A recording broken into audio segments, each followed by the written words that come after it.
Well, when a plane approaches the speed of sound, it encounters an invisible wall of resistance. This is known as the sound barrier, and it occurs when molecules in the air become powerfully compressed at the nose. Breaking through this barrier at the speed of sound, or supersonic speeds, may sound terribly exhilarating, but inside a modern jet, the ride is smooth and barely noticeable. Not even the sonic boom, created from the rapid change in pressure, can be heard from within. Still, that doesn't mean there aren't risks. While supersonic speeds aren't enough to kill humans on their own, rapid acceleration certainly is. As a pilot picks up speed, their body becomes pummeled by an accelerative pressure called a G-force. At their worst, these forces can cause broken bones and burst blood vessels. But perhaps the most dangerous situation is when a G-force drives a pilot's blood down into their feet and away from their brains, causing loss of vision, loss of consciousness, or even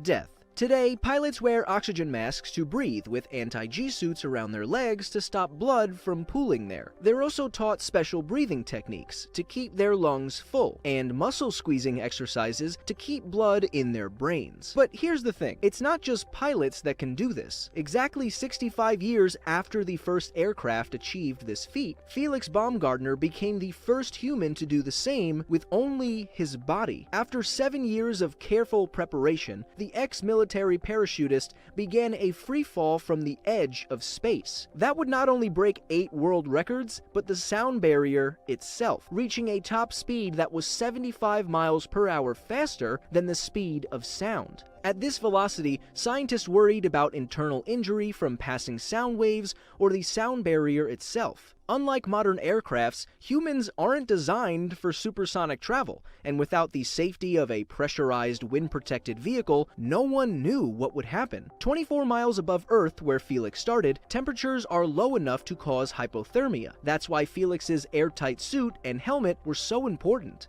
because even if one crack appeared, he would have died instantly. One of the scariest moments in the fall was when Felix entered a flat spin. This is when the body rotates out of control, sometimes reaching 120 revolutions per minute, and creating up to 22 times the force of gravity. When this happens to a free-falling human, blood is pushed into the head and feet, potentially causing burst eyeballs, mental confusion, loss of vision, consciousness, and even death. Luckily, Felix was able to right himself and land safely on the ground, taking a big step for humankind. What's more, in the half a minute Felix spent at supersonic speeds, he felt and heard absolutely nothing unusual. So even though his fall came with a whole host of hazards, it turns out breaking the sound barrier wasn't one of them. Still, unless you have extensive training and all the right equipment, it's probably safest to stick to normal speeds